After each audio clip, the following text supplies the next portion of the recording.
أهدي معشوقتكم. انا ابراهيم، وهنا هنلعب فانتسي. اهلا بيكم. هو احنا ليه بنحب العذاب ده؟ مش عارف، بس انا قررت اعمل القناه دي مخصوص عشان انا هيمو، والقناه دي معموله عشان الناس بتحب التوتر وتعيش في قلق كل اسبوع.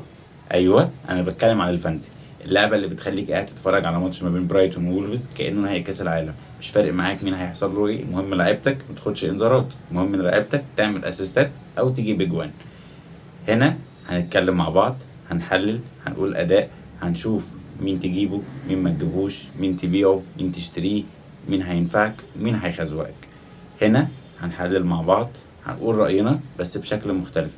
هنا هنكون دايما موجودين بشكل جديد. هو احنا ليه بنحب العذاب ده؟ عشان ببساطة انت بتحبها وانا كمان بحبها، وفلان اللي قاعد هناك ده هو برضو بيحب الفانز. عارف بنحبها ليه؟ عشان كل جولة واحنا قاعدين يعني انا كان فاضل لي نقطتين واجيب صاحبي، فاضل لي نقطتين وابقى اول، نقطتين واخش اول 100,000، نقطتين وابقى في اول مليون. عشان كده احنا بنحب الفانسي.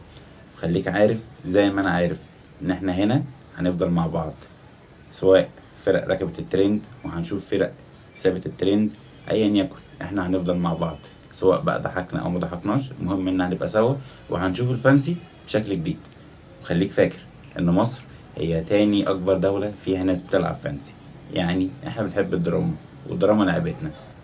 سواء دي اول مرة ليك تركب الترند وتلعب فانسي، او دي تاني او تالت او حتى 10 سنة ليك وانت بتلعب فانسي، خليك معانا وهتشوف الفانسي بشكل مختلف. انا هيما ودي قناتنا نلعب فانسي. اهلا بيكم.